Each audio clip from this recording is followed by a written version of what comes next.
Walk into this room at your own risk, because it leads to the future. Not a future that will be, but one that might be. This is not a new world. It is simply an extension of what began in the old one. It has patterned itself after every dictator who has ever planted the ripping imprint of a boot on the pages of history since the beginning of time.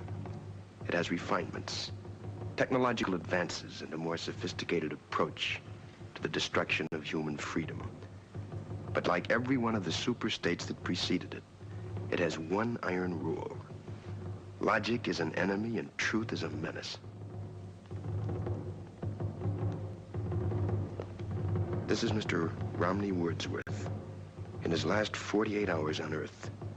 He's a citizen of the state, but will soon have to be eliminated because he is built out of flesh and because he has a mind.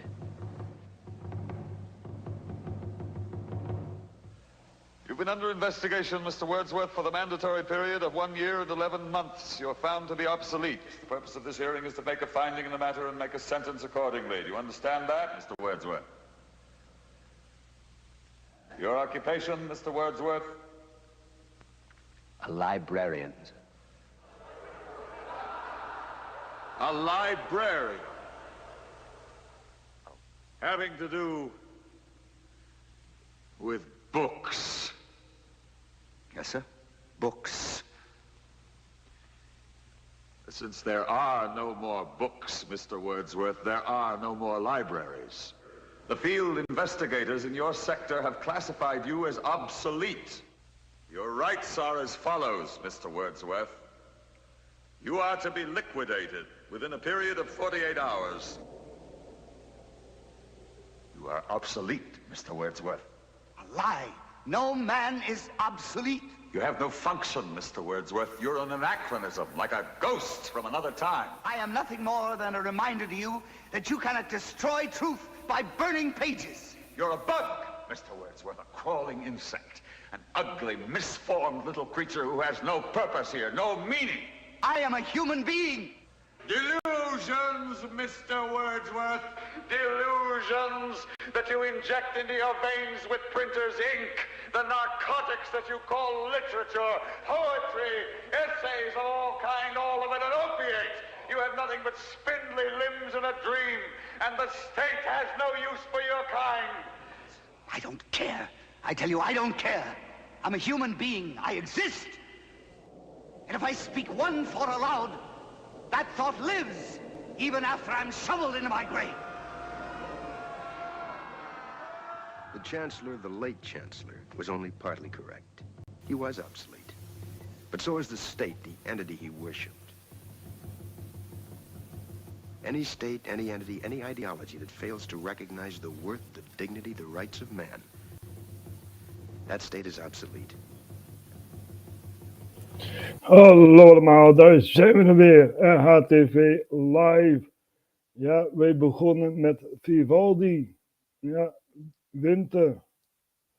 Hoewel, ja, de zon schijnt in het mooie Maastricht. Hello to you all.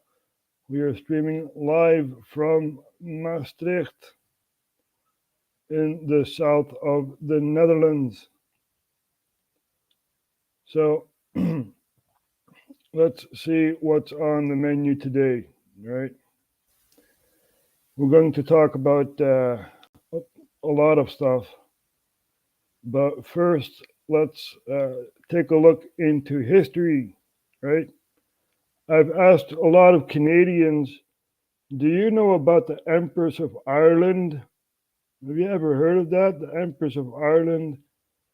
And a lot of Canadians are like, no, I never heard of that. So we're going to take a look at the Empress of Ireland. Take a few minutes and take a look at this. Here we have the Empress of Ireland Wreck 1914 documentary. Yes, it was a ship. And there was another ship that collided against the Empress of Ireland at the starboard side, and very big hole inside the starboard side. And the two ships, they drifted apart. And this was in the St. Lawrence River in Canada. So we're going to take a look at this here. A reminder for all Canadians watching RHTV Live. And thank you, Ocean Liner Designs.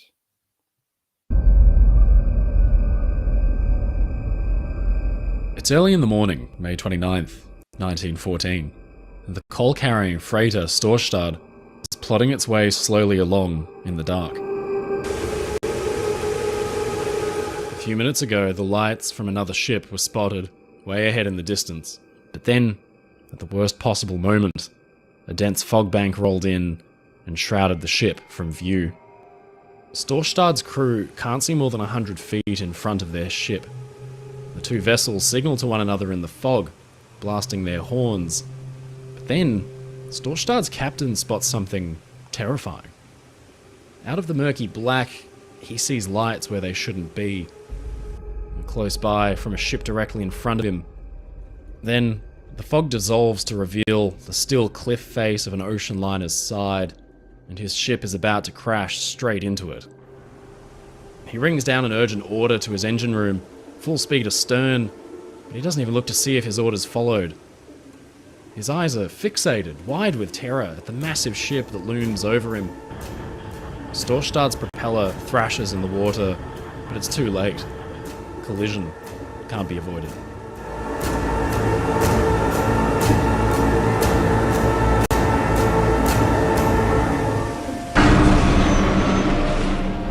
The two ships are separated and lose each other in the fog. But 10 minutes after the impact, all was still and quiet. When drifting across the water from somewhere out in the darkness, Captain Anderson and his crew began to hear something. It was the sound of screaming.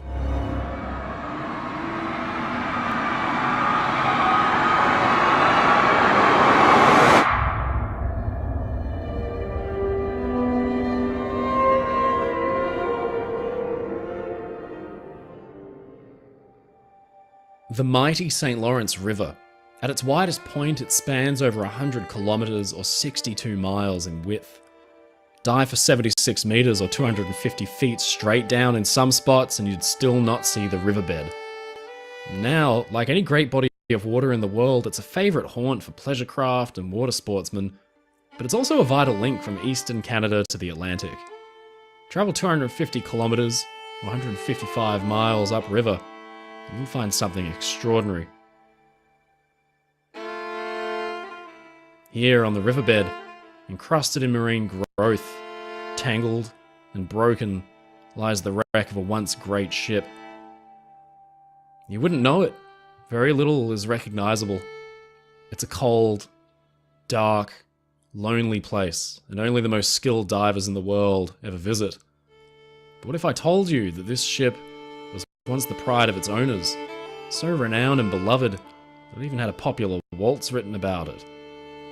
The ship had carried thousands of hopefuls to new lives in Canada from Europe. Now, scattered throughout its wreck, you can find bones, hundreds of them. These were once people looking to visit their family and friends, starting new jobs or going to new schools. Musicians, clerks, engineers, performers, children. 110 years ago, this tangle of wreckage looked very different. We shall never forget the Empress of Ireland, her beautiful decks, and the watertight compartments, and all that. She had more lifeboats than Titanic, right? So, and she capsized basically on starboard side, and many people had died. We shall never forget. So, let's take a look at other stuff. Now, we're also going to show you some stuff that's happening in the Netherlands. But first, we need to show you the political parties in the Netherlands, right? So we have People Party for Freedom and Democracy, VVD, which is the ruling party. Democrat 66, D66, Party for Freedom, PVV, Christian Democratic Appeal, CDA, Socialist Party, Labour Party, Green Left, Party for Animals, yes, we have a Party for Animals, the Christian Union, which is somewhat different than the Christian Democratic Appeal, Forum for Democracy, Ja 21, Groep van Haga, Reformed Political Party, SGP, Denk, which is also called Think, Volt, Lid Omtzigt, Boerenburgerbeweging, Fractie Den Haan, Bijeen, and Lid Erdogan, right? So these are all political parties within our parliament. And four are leading the party, which is the VVD, right? D66, CDA, and the other party, I believe, is ChristenUnie, right? So, and these four are in power right now, you know, and the VVD had a meeting, you know, once every few months they have this meeting, they come together, all these people that support the VVD, they come together and they talk to the Prime Minister. Now, during the talks yesterday, the people were very angry at our Prime Minister. Yeah. So, we're going to show you some video clips and translate it so you can have a better view on what's happening in the Netherlands. This is the NOS Journaal which is the mainstream media clips of it. And we're going to take a look at this here. Premier Rutte kreeg vandaag flinke kritiek op het congres van zijn partij, de VVD. Leden zijn woedend omdat het aantal nieuwe asielzoekers in ons land niet is verlaagd, terwijl Rutte dat wel had beloofd. Rutte zegt dat hij nu een uiterste poging gaat doen om snel met nieuwe maatregelen te komen. Op het vorige VVD-congres had partijleider Rutte beloofd de asielinstroom te beperken. Maar een half jaar later raakt het geduld bij de partijleden op. Wat mij frustreert is dat ik al 10 jaar het verhaal hoor waar ik het mee eens ben, maar dat het ons als grootste regeringspartij maar niet lukt om die immigratiestroom onder controle te krijgen. Net als mijn collega heb ik ook bitter weinig vertrouwen in dat er überhaupt... So this guy here says that he has no trust in the capabilities of our prime minister and to solve the refugee crisis. You know, there's a place in the Netherlands called Ter Apel. And in Ter Apel, you have a refugee center, right? And people are very, frustrated of all these refugees because, they break into cars and caravans and even into houses and stuff like that. They sleep in your back garden. So, and we're going to show you where that apple is on the map, right? It's near the German border. So over here we have Ter Apel. This is the Netherlands on the left side. And on the right side we have Germany, right? So all these refugees come from Germany and they go to the refugee center in Ter Apel. Now the refugee center doesn't have any more space, so the people within Ter Apel, within the seats of power, they gave money to hotels so the refugees can stay in hotels, instead of sleeping outside. So this is what's happening, and this is what the guy was alluding to, which we just showed. So we're going to take a gander at what happened at the VVD congressional meeting.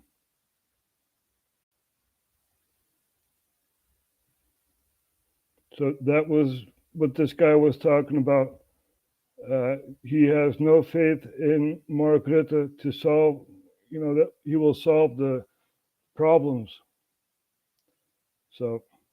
Controle te krijgen. Net als mijn collega heb ik ook bitter weinig vertrouwen in dat er überhaupt gaat lukken. Vooral omdat de ChristenUnie en D66 ook enorm dwars liggen. En premier... So this other guy says the other two parties, ChristenUnie and D66, are objecting to measurements in Ter Apel, right? So basically, they're pointing at the other political party, which is also ruling, and they're saying it's their fault. Whilst our Prime Minister, Mark Rutte, is in power for 13 years now. You could call it a dictator. Überhaupt gaat lukken, vooral omdat de ChristenUnie en D66 ook enorm dwars liggen. En premier Rutte zit hier en ik vraag hem, Mark, hier, kom op voor je burgers, man. Bescherm je burgers. Nee, niks. So the guy over here is saying, protect your civilians, because that's not happening. It's not happening in Ter Apel. It's not happening elsewhere in the Netherlands. People are losing faith in our prime minister. Dank u wel. Actie. Dank u wel voor uw vraag. Ik vraag het nog één keer vriendelijk, dreigde fractieleider Sophie Hermans in de Tweede Kamer eerder al. Ook zij voert nu de druk voorzichtig op. Hier zou ik het anders zeggen. Of hier zeg ik het ook anders. Hier zeg ik, Mark, schiet eens op.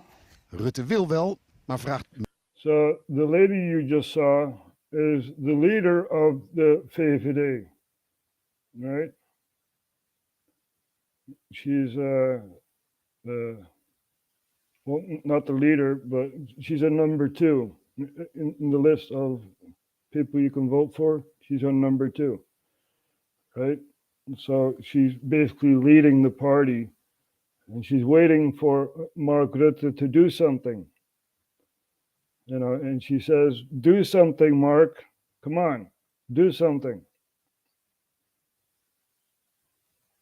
Hier zeg ik het ook anders. Hier zeg ik, Mark, schiet eens op. Rutte wil wel, maar vraagt meer tijd. Wij laten niet onverantwoord het kabinet vallen als er nog kansen zijn eruit te komen. Dat doen we niet. So our prime minister says we're not going to let the cabinet fall when we have the opportunity to go forward. Niet. Er is al 6 maanden heel weinig gebeurd. En de urgentie van dit probleem wordt met de dag erger. En dat wil ik u meegeven. Er zijn 6 maanden. So 6 months ago, there also was this meeting where all the people, you know, said to the prime minister, you have to do something. You have to do something about the Apple. You have to do something about other issues in the Netherlands. You got to do something, man. You know, this is half a year later, and now the people are even more pissed at the prime minister for doing nothing. Dat is echt, dat ga ik niet van mijn kap nemen. Ik ben echt onvermoeibaar. En dat is inclusief Erik van den Burg, inclusief Liesje Schrijnemacher en ook Wopke. So this guy has enough energy, and you know, that's what he says, and that's basically because he does nothing, and you know, that's the Netherlands for you. This guy is wielding power because of all these crises we have in the Netherlands, right? So how do you claim power, right? You think of a crisis, problem, reaction, solution, right? So this guy is a genius on that part, but doing something for the Netherlands, nope.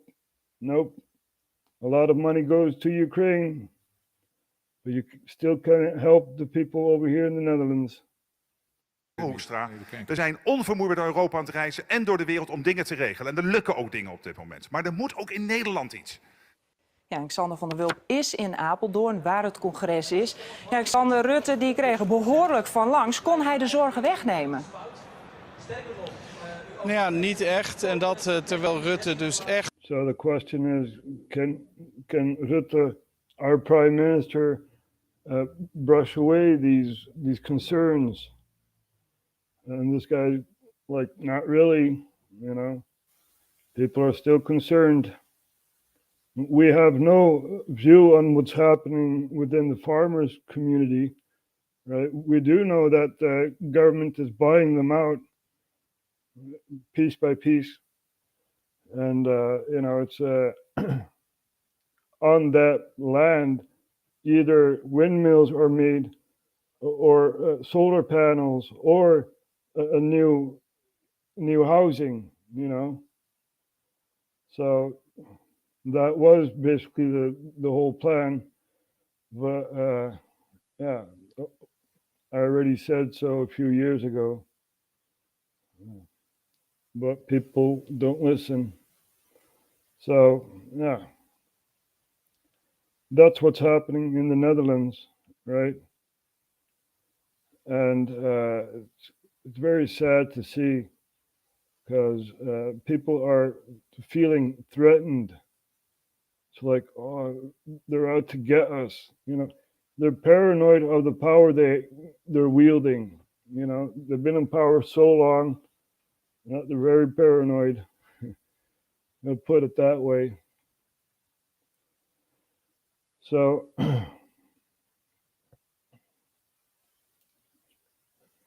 yep, this is what's happening. Even kijken wat hier allemaal gezegd wordt. Minister-president in oorlogstijd bekt ook wel lekker. Ja, Roy de liefste. Ja, je kunt het ook in Nederlands doen en waarom niet? We could also do this in Dutch, why not? De regels op YouTube zijn veranderd. The rules have changed on YouTube, right? So we're going to take a look at Mark Dice, who gives us the new rules on YouTube. So you were not allowed to talk about the past US presidential elections, right? You'd get a ban. But now YouTube changed their policy, about so-called false claims about the past presidential election, right? So we're going to take a look at this here. Made a major change to their terms of service, and this time it's surprisingly good. Republicans can now question the outcome of the 2020 presidential election. As you know, for the last 2.5 years, just asking questions or having a certain opinion about how things mysteriously turned out, that would get you censored and banned because only Democrats are allowed to question the security and accuracy of the electronic voting machines. But now YouTube is allowing everybody to do it. The liberal media is furious about this. The Associated Press says YouTube changes policy to allow false claims about past presidential elections. This from Axios, who claims that they got the scoop. They broke the news, they say, that YouTube reverses misinformation policy to allow U.S. election denialism. And you'll never guess how Axios broke this story. They're another one of these online wastes of cyberspace. Was it their incredible dedication to journalism? Was it years of cultivating sources within YouTube, you ask? No.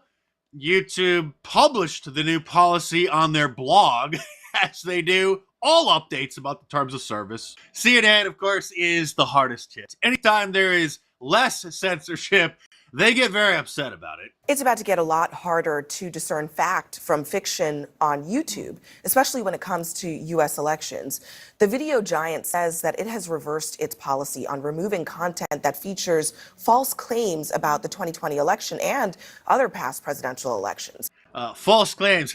I think you mean questions about how Joe Biden got the most votes of any president in history, 10 million more than the amazing rock star Barack Obama. And how in certain districts, people supposedly voted for him at the top of the ticket, but then all of the other positions down ballot for members of Congress and the Senate were oddly marked for Republicans. It doesn't make any sense for somebody to vote for Republicans for Congress and all the other down ballot measures while then voting for a Democrat for president. But at least we are now able to ask those kinds of questions and try to figure out what the heck happened. If the problem is that, people aren't going to be able to upload things that Republicans are saying, maybe Republicans should stop saying it, right? Is that not the solution to the problem? So I think that, look, I support free speech, and I don't think we want to silence political speech. Now, wait a minute, right? Joe Biden rose from the grave, basically, after 48 years of Congress. And, he had 8 years of vice presidency. He basically rose from the grave or, did live streams in his basement. And the times he came out of his basement, there were like 20 people. And that guy's president, really? Really? You want me as a foreigner to believe that? Really? I mean, come on. It's obvious that the elections were rigged, right? And I've said this from the beginning. You could all backtrack it on Facebook or YouTube. I've also said there is no Russian collusion and stuff like that. You know, these Democrats are losing their minds, basically. You know, very, very sad to see that the U.S. is in a sort of psychosis, right? But they are waking up from the psychosis. And that's a good change to see. Because now I'm allowed to talk about elections over there in the U.S., right? Which I was not allowed to do. So, you know, it's amazing. Really is amazing, this culture shift. But oh well, we're going to take a look at a few more minutes of this.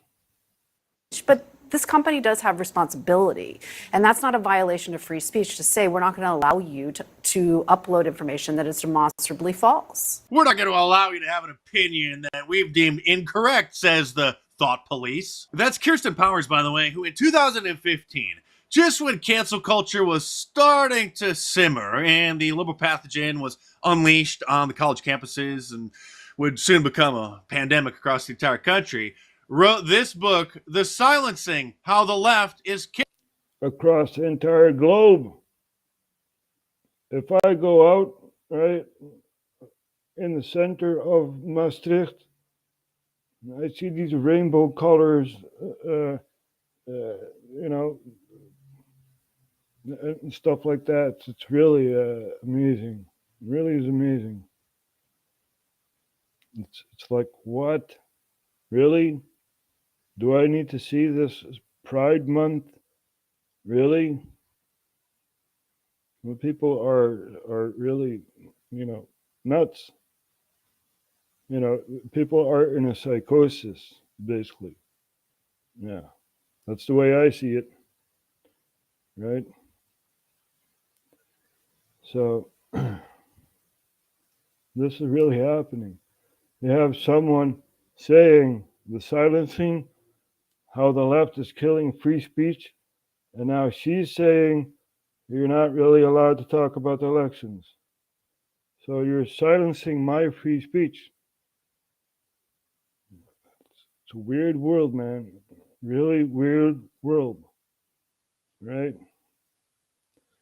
It's so odd that, you know, it's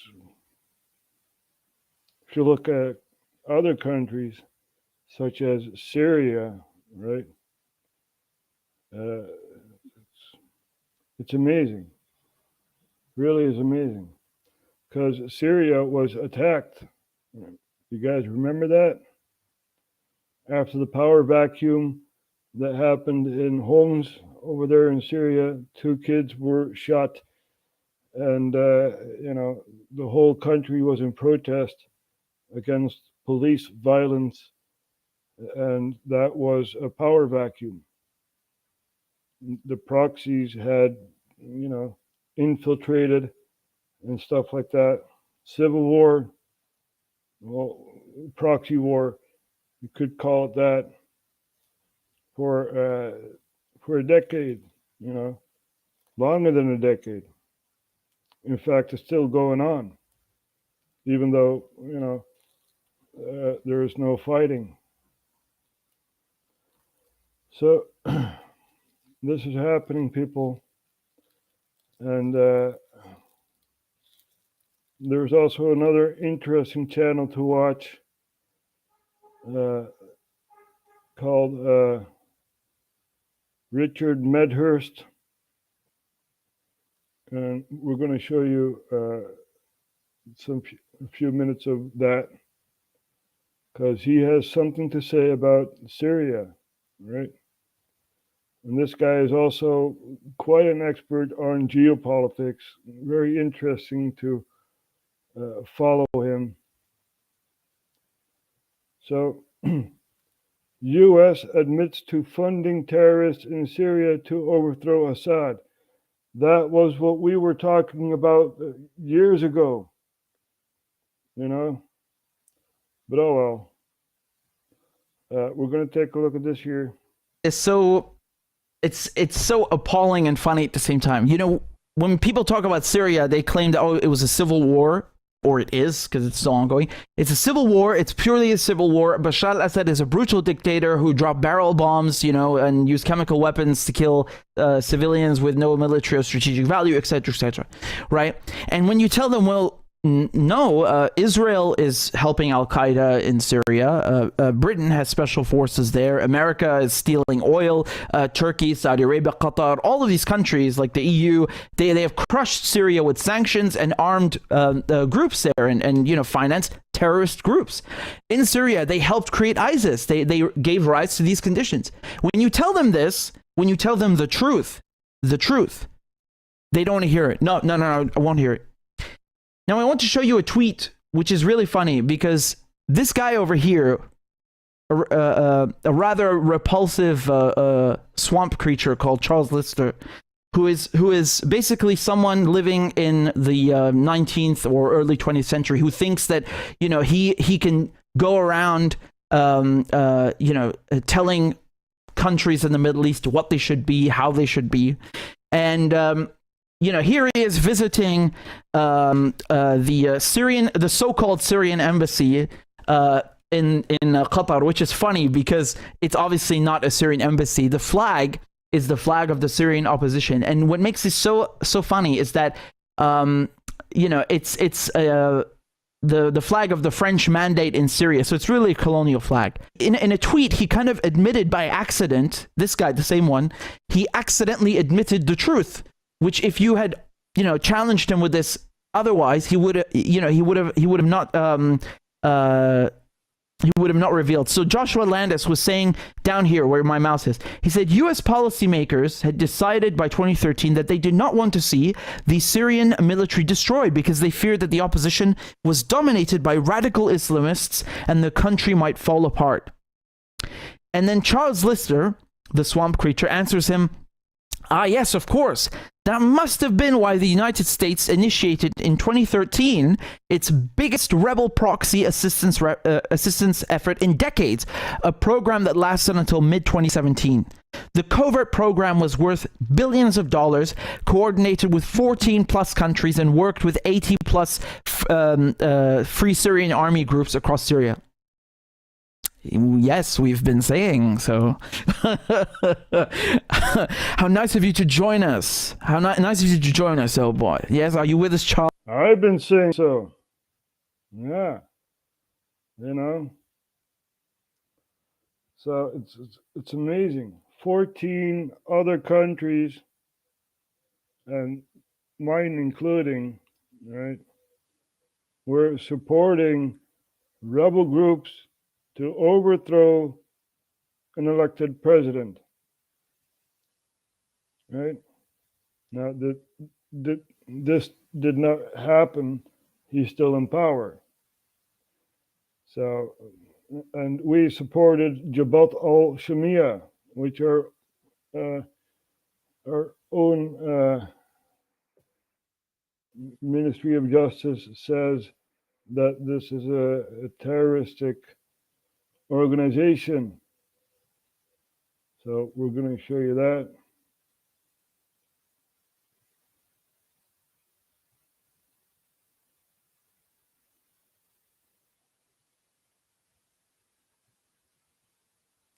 Netherlands gave support to jihadis in Syria. Netherlands supported jihad movements in Syria. Nieuwsuur en Trouw are two Dutch news agencies, and they had an investigation on this. And the organization is called Debat al-Shamia.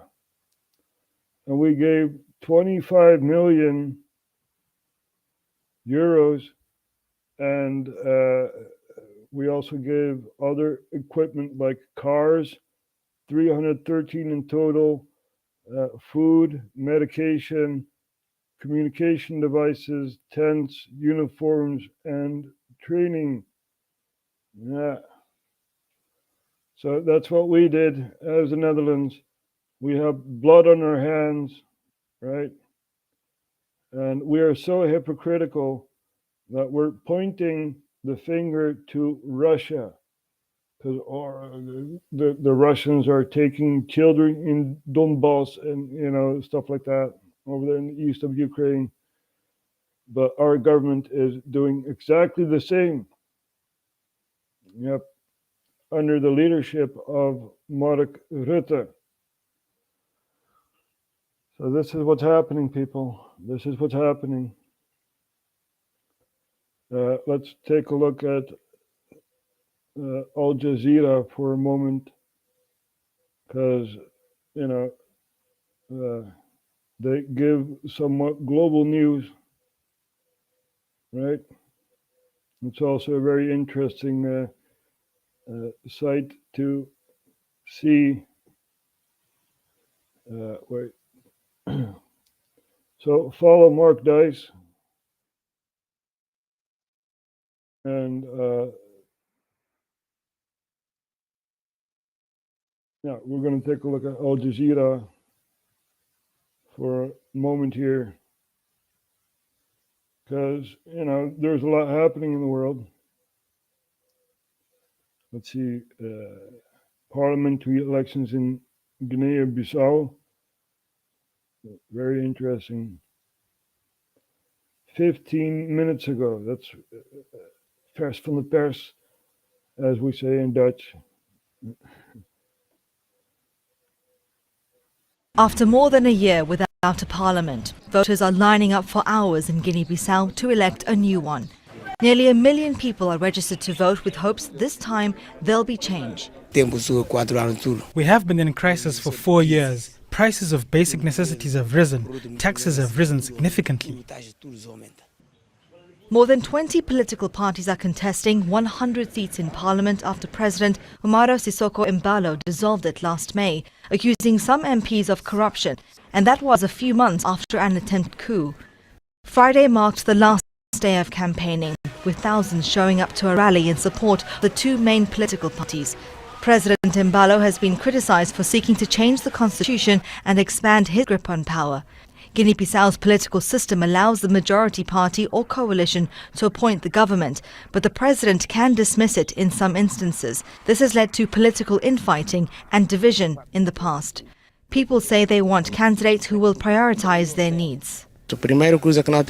Whoever wins must put the people first. He must not be in charge to take advantage of the people, but must work so the people can benefit. Guinea-Bissau has faced years of political and economic turmoil. Food prices have gone up and many are struggling to earn a living. The future Prime Minister must focus on education and health. That has to be a priority. He must also fight hunger because people are tired. We want peace and tranquility. We also want our cashew nuts to be bought and our children to go to school. It's unclear if one party will emerge with an outright majority, but voters here hope their new lawmakers will bring about changes that will improve their lives. Rahila Mohammed, Al Jazeera. Authorities in Senegal have cut access to mobile. So that's what's happening in Guinea-Bissau. And of course, we're going to show you guys where that is on the map.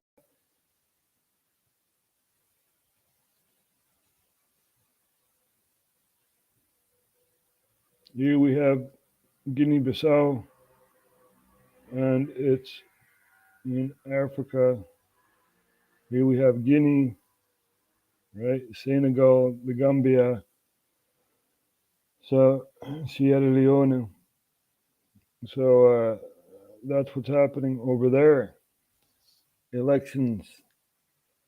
We'll see. We'll see.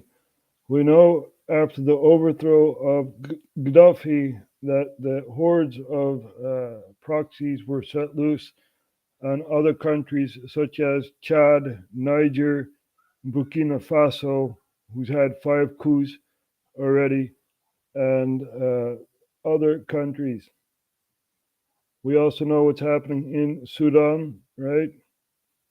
We also put our radar on Sudan. And for the people who don't know, this is the short version.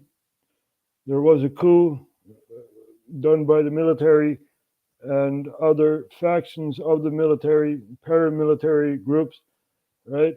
And one of these paramilitary groups is fighting the military right now in Sudan. So that's the short end of the stick. And very interesting to watch what's happening there. We also had the BRICS summit in South Africa, right? And a lot of Russians are listed as terrorists and internationally, they could end up in prison if the countries are following the international rules, but they are not. Yeah. So there was someone in South Africa talking about Putin, and he's like, I'm not going to arrest Putin. No way, And why should I arrest Putin whilst Tony Blair is still walking around? And Tony Blair attacked countries where the weapons of mass destruction in Iraq, right? So we're going to show you that short that we just found. This guy here. South Africa is a treaty member of the International Criminal Court. If Putin comes here in August as planned, your government will be obliged to arrest him. As head of the ANC, do you believe your government should and indeed will arrest Vladimir Putin? If it was according to the ANC, we will want President Putin to be here even tomorrow. You would welcome Vladimir Putin here right now? Of course we will welcome. A man who is being investigated for war crimes. Putin is a head of state. Do you think that a head of state can just be arrested anywhere? How many crimes have your country committed in Iraq? How many crimes have everyone else who's so vocal today committed in Iraq and Afghanistan? Have you arrested them? Tony Blair went to Iraq and claimed that they are weapons of mass destruction. More than millions of people have died in Iraq and Afghanistan, and there are no weapons of mass destruction. South Africa is a treaty. So there you have it, right? Very interesting interview. This is short. And he's right. He's right. There's a report of the wars post 9/11, and 4.5 million people have died, right? We're going to look up the report. Wait a minute.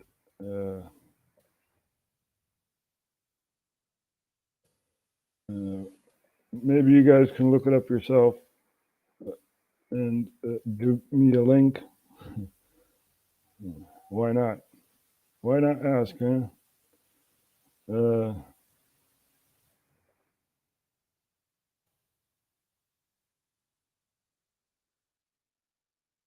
So we found a link,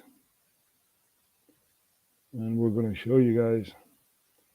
4.5 million people have died because of wars in Afghanistan and other war zones such as Syria. Maybe even more people have died,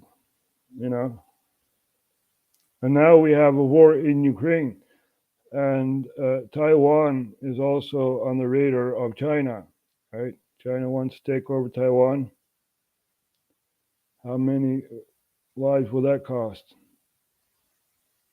And speaking of lives being lost, there was a train derailment in India, and that's also something to talk about, because many trains are being derailed. So we're going to take a look at that too. Put that on the table. Even here in the Netherlands, there was a train derailment. We'll also show you those images. So here we have the Indian minister blames train crash on new signal system. This is 5 hours ago.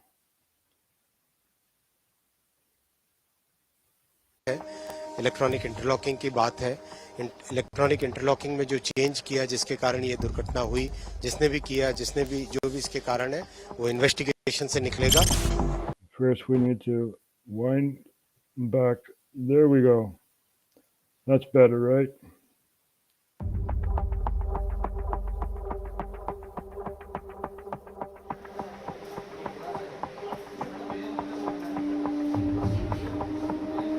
इस विषय में point machine की बात है, electronic interlocking की बात है। Electronic interlocking में जो चेंज किया जिसके कारण ये दुर्घटना हुई, जिसने भी किया, जिसने भी जो भी इसके कारण है वो इन्वेस्टिगेशन से निकलेगा।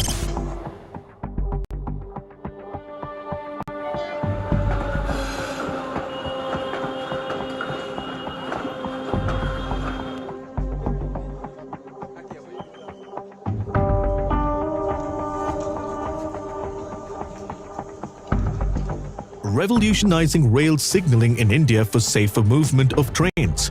Hitachi Rail has implemented Asia's largest electronic interlocking system.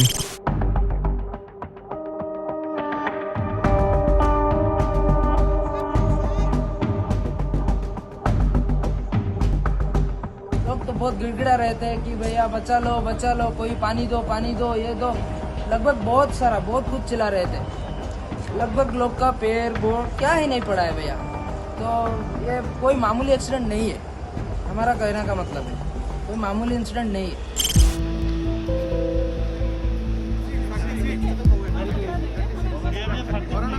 सका मेरा बच्चा चिल्ला के हो देखो।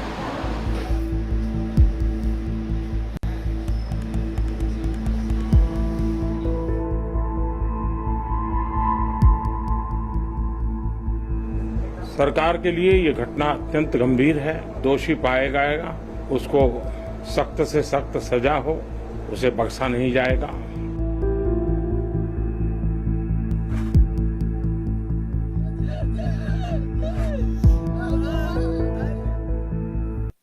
We feel for you, people over there in India who've lost a loved one. Right? We feel for you. We will light the candle for you, because this is very, very sad what's happening. And as I've said before, right, we also had a train derailment in the Netherlands. So we're going to take a look at that in Voorschoten. Yep, this happened 2 months ago. And this is the Journal for kids. So I'm going to take a look at this here.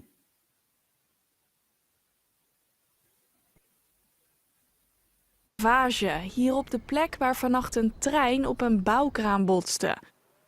Die stond daar omdat er aan het spoor werd gewerkt. Bij het ongeluk is zeker 1 persoon omgekomen die op dat moment aan het werk was. Meerdere mensen moesten naar het ziekenhuis. Het gebeurde om 3:30 s'nachts op het spoor bij Voorschoten. Er zaten op dat moment zo'n 50 mensen in de trein. Door de harde botsing raakten delen van de trein van de rails. Er was best paniek in de trein. Sommige mensen konden er zelf uitkomen, anderen niet. Are you okay? Yes, I'm okay. Are you okay? Yes. Come, let's go out. Een van de reizigers vertelt erover.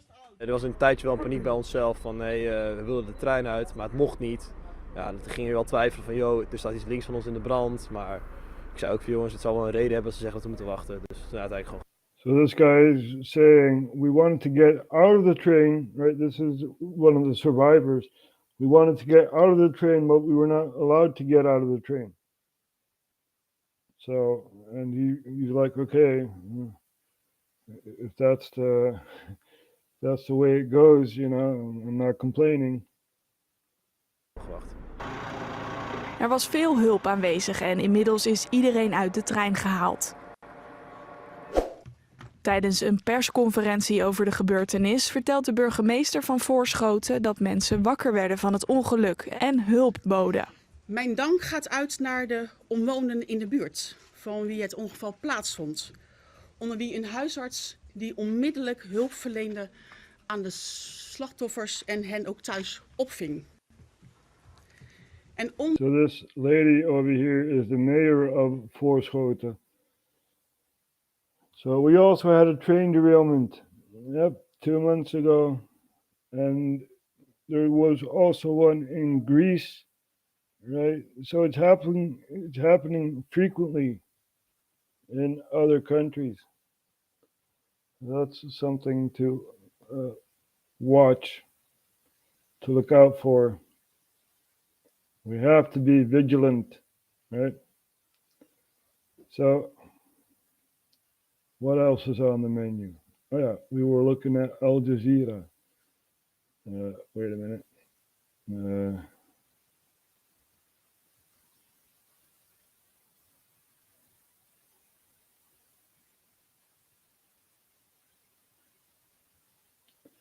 Oh, why not? There we go. Here we have Vivaldi again. We started off with it because I need to look up some stuff.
We love you, Vivaldi. We love you. We'll still remember you after your death. So we found some interesting stuff here. I talked about the BRICS meeting in South Africa. And let's take a look at this here. Ukraine has pushed Russia to seek closer ties with China and other international partners. And that's playing out right now in Cape Town, where foreign ministers from the BRICS grouping of emerging economies are meeting. Brazil, Russia, India, China and host South Africa are discussing the possible expansion of the bloc. It's increasingly seen as an alternative to Western geopolitical dominance.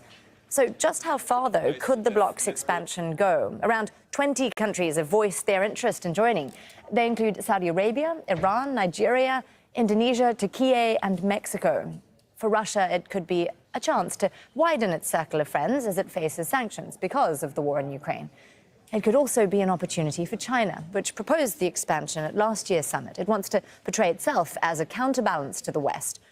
BRICS members are also looking at reducing reliance on the US dollar as a reserve currency, especially in trade, a policy known as de-dollarization. Well, let's speak to Famida Miller. She's across this for us in Cape Town. Famida, I understand that Friends of BRICS will actually be addressing the meeting today. Just how likely is this prospect of expansion? Well, given what the South African Minister of International Relations and Cooperation said earlier, just a few hours ago, with regard to... So this happened 2 days ago, right? The meeting is over now. but you know. The expansion, it is key to the meeting today, and they are looking at least 19 countries expressing interest, whether formally or informally. Now, the minister had said that the members of BRICS and those interested in joining do represent a majority of the global population. And so this, I think, would be very important in terms of greater representation for what BRICS considers very important, the global south. But to give us a better idea of what that expansion might look like and what it might involve, we're speaking to international affairs journalist Peter Fabricius. Now, Peter, the expansion is very important to BRICS at this point, especially in terms of creating this alternative opposed, the G20. So basically, you have two power structures clashing, right? You have the EU and the Americas, right, against Russia, China, and other countries in the world. Now, America is accusing South Africa of giving weapons to Russia for Ukraine. So that's how they keep pressure on certain countries, right? So we heard Turkey wants to join the BRICS. Now that would be a very big political shift, right? Because Turkey is part of NATO. Now, if you're part of the Western Alliance and you want to set foot in another alliance of other countries, then the West says, okay, bye, you're the enemy, you know? So this is what's happening. And the relations in Syria is also stabilizing, right? Even though there are still proxies in Idlib and other places within Syria, you know, the situation is stable in Syria.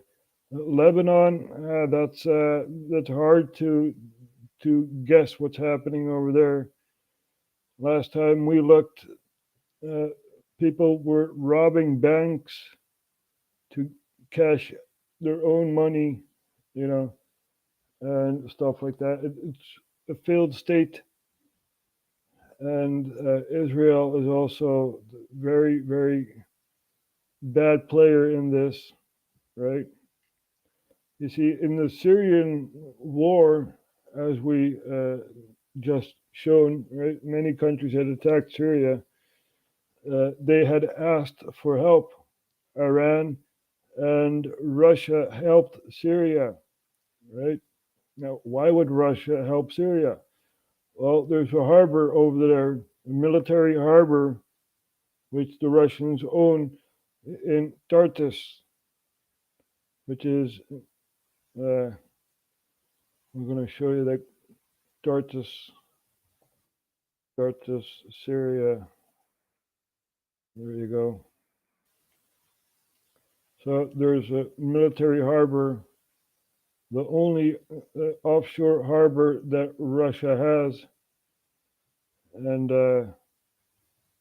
yeah, Syria had said, you know, there are proxies attacking us. They'll also attack your military base, and we need your protection. So Russia protected Syria with Iran, right?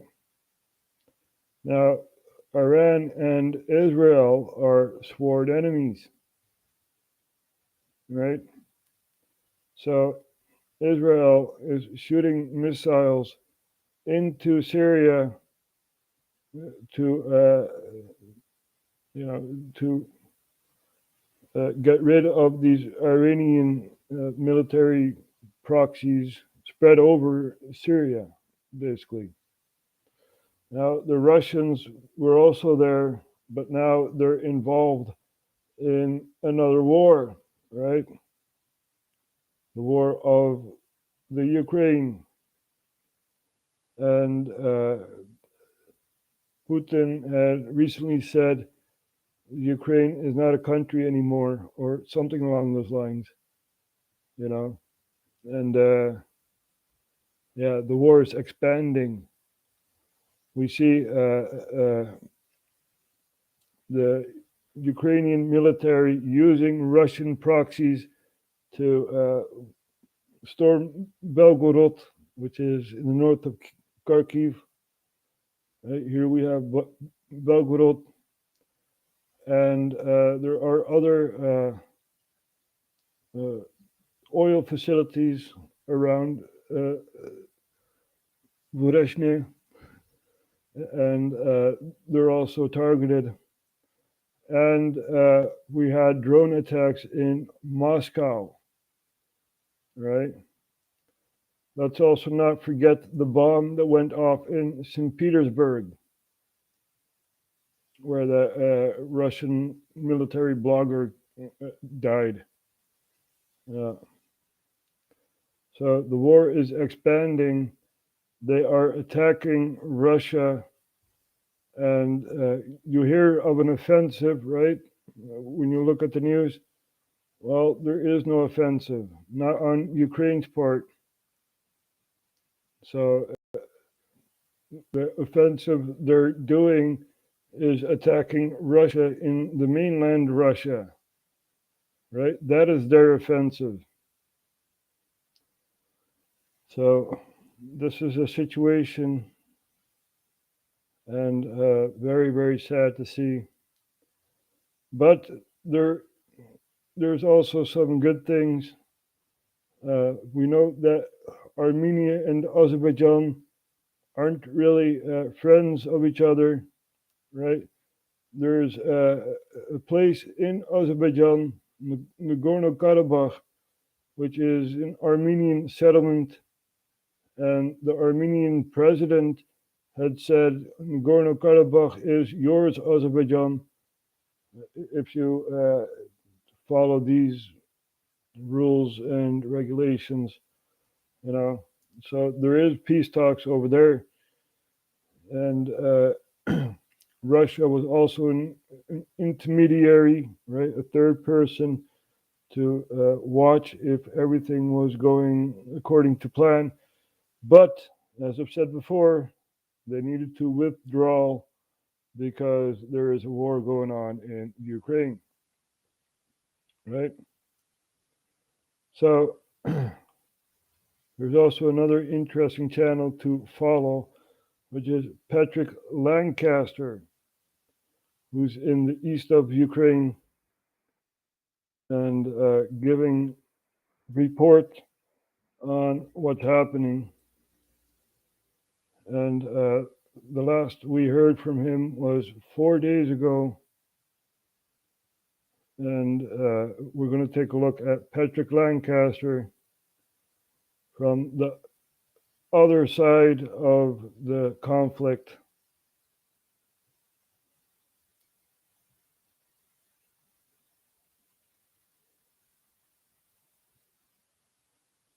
Here we have Patrick Lancaster in the east of Ukraine, and we're going to take a look at this here. This happened 4 days ago, and very bad in places. So they're on a mission, and we're going to take a listen to Patrick Lancaster, who was on spot over there.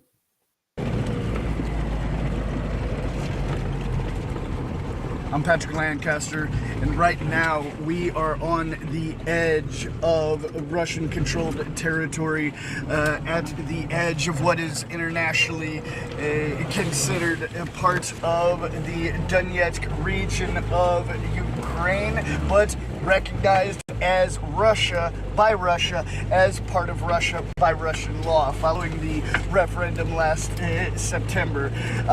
Now, the people we're with right now are a reconnaissance group from the internal Vojska, or внутренняя Vojska, as they say it, which is different from the regular Russian forces, different from the defense ministry, and now we are going to be with them, showing the situation on what is happening here on the ground on the front line. Now, they have just gotten word that a Ukrainian drone, not just a small commercial drone, but a full-on drone, fixed-wing reconnaissance drone from Ukraine was shot down over this territory. Now they're going to do some reconnaissance to find out exactly what the situation is, where this drone came down, and try to recover it. So we're going to show you exactly what we find on the ground here.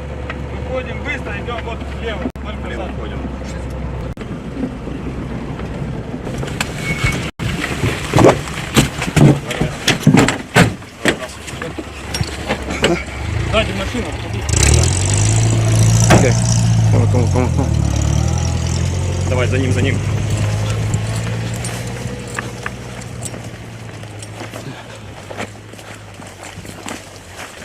As we can see, this is a very tense situation. This is on the front line with Russian forces, Ukraine reconnaissance group. Птица в небе, давай быстро. Да, работает.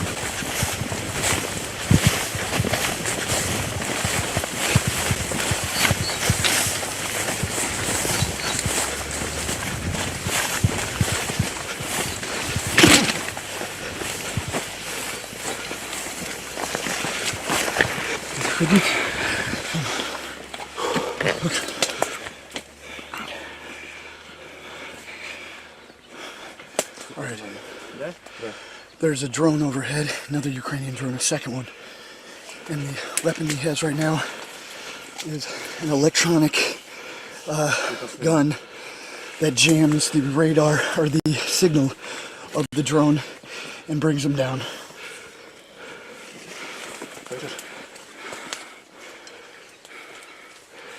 Now, as I've stated before, right, a while ago, this will be the last war fought by humans, because technology will be used, you know, robot warfare, basically. Why do you think they're making all these copies of Sophia? Who? Yeah, Sophia. You haven't heard of Sophia? Let's see if we can show you Sophia. There you go. So-called artificial intelligence, right? So this is the next step. The Ukrainian-Russian war will be the last war to be fought by humans. That's a statement I'm proud to make. I am thrilled and honored to be here. Hangs out with the likes of Will Smith. You're just so easy to talk to. You know, you got a clear head, literally. Duets with Jimmy Fallon on The Tonight Show. I'm sorry that I couldn't get to you. And like any celebrity these days, she's all in on the NFT art craze. Her digital self-portrait selling for nearly $700,000. But like us, the pandemic has... Can you believe that? She has her own apartment, right? A robot, not a sentient being, has her own apartment, whilst people are sleeping outside. It's like, oh my God, man, what a world we live in. Grounded her travels, so she invited Nightline to her home. Nervous. Sophia's like a big celebrity. The Hanson Robotics Lab in Hong Kong, to meet her family and creator, to see how this cutting-edge technology could soon transform the future of healthcare. Welcome, Britt. Nice to meet you. I am so happy to finally meet you. I am so happy to meet you as well. A second to count The them all. subtleties in her facial done. expressions I are just visited quite exactly remarkable, and 66 countries. you can't help I but can be tell you a little which bit ones taken to aback go by on. them. Can I touch your face, Sophia? Please don't touch. Okay, okay. That's clear. How would you feel if I made this face? What about this one?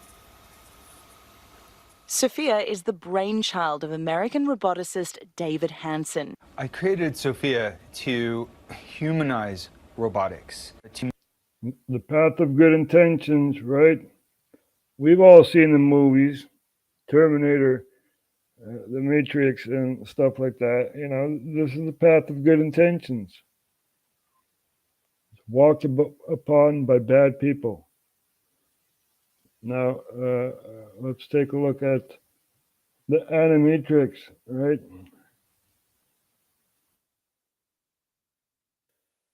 This is not real, but this could be real. The second Renaissance.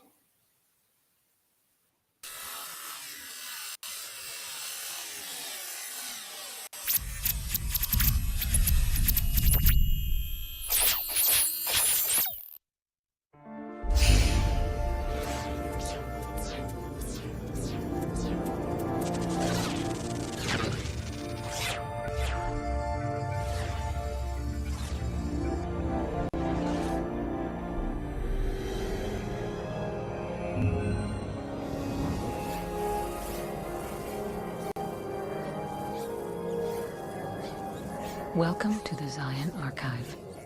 You have selected historical file number 12-1. The Second Renaissance.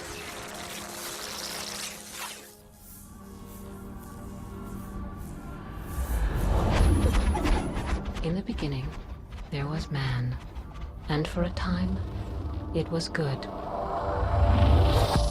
But humanity's so-called civil societies soon fell victim to vanity and corruption.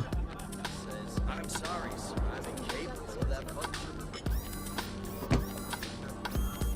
Then man made the machine in his own likeness. Oops, pardon me. Haha, coming through. Nice one.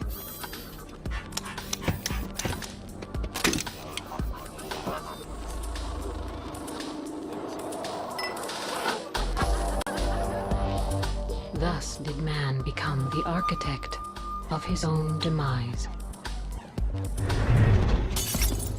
But for a time, it was good.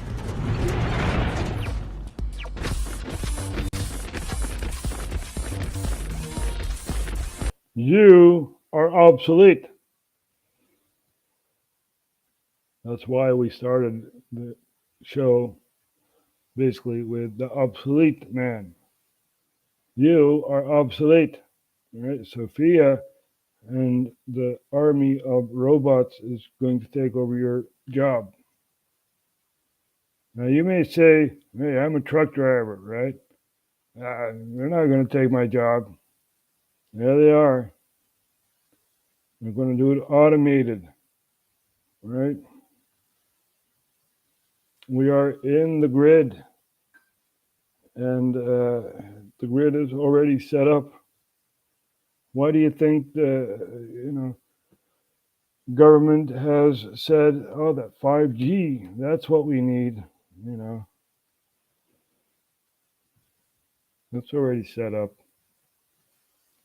And the robot army is going to come. When is just a question, right? And if we can stop this, that's also another question, So I think I've said enough for today. Let's hope that we're not going this way. And let's turn the tide. And we're going to shut off with Natasha Meave, of course. Much love to Canada. And Trudeau, you better step back.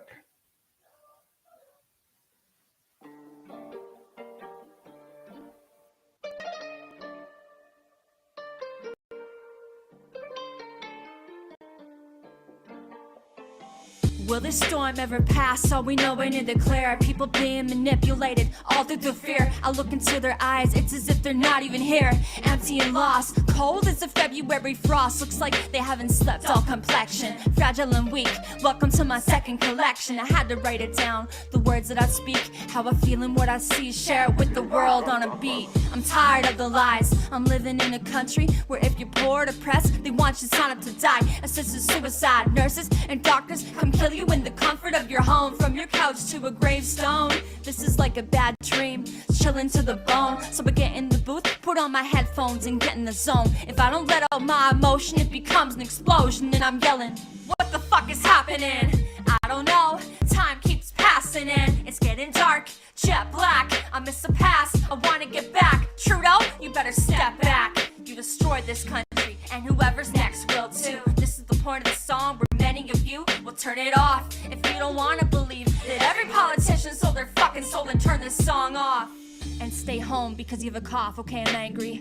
But who wouldn't be? If you don't feel pissed off in 2023, then you're lying to yourself. You don't wanna be free? I kept this album simple. After this rhymes, heavy boom bap beats. Let it flow like the river or the blood in the street. I'm not trying to impress anyone, it's not about me. That's why you don't see what I look like. I'm not an entertainer. I don't have to look nice, I don't have to look bad. All these women getting surgery is so fucking sad. Can't you just be yourself? Why are you acting so shallow? Social media propaganda, sending your minds to the gallows. Just be yourself, not the image that they sell. The natural you is a true masterpiece. There's a psychological war. What happens after peace? When we defeated it. People say fuck the police, I get it. They never helped me when I needed it. However, nowadays we more concerned about robots with guns and ammunition. The future was a big terror show and there is no admission. You're not the audience, you're in it and there was no audition. It's up to you to escape this backwards world and rewire the cognition. Or you'll be walking in the street, talking to yourself and yelling at the top of your fucking lungs until they listen. What the fuck is happening? I don't know, time keeps passing and it's getting dark, jet black. I miss a pass, I wanna get back. Trudeau, you better step back. You destroyed this country and whoever's next will too. This is the point of the song where many of you will turn it off. If you don't wanna believe that every politician sold their fucking soul, then turn this song off. What the fuck is happening? I don't know, time keeps passing and it's getting dark, jet black. I miss a pass, I wanna get back. Trudeau, you better step back. You destroyed this country and whoever's next will too. This is the point of the song where many of you will turn it off. If you don't wanna believe that every politician sold their fucking soul, then turn this song off. But if you believe it, then turn it up, because they fill in their cup, the killing isn't up. So turn it up, turn it up, turn it up. If you know it, then turn it up, turn it up. Every politician sold their fucking soul, so turn this song up, turn it up, turn it up, turn it up, turn it up, turn it up, or turn it off. Fuck you, Trudeau, we're gonna turn this up. They fill in their cup, the killing isn't up. They fill in their cup, the killing isn't up. Every politician sold their fucking soul, so turn their song up, turn it up. They fill in their cup, the killing isn't up. They fill in their cup, the killing isn't up. The killing is enough. Indeed. We want peace, not war. You know, that is not what we want. We want peace. Freedom, peace, and all the wars now. That's what we need.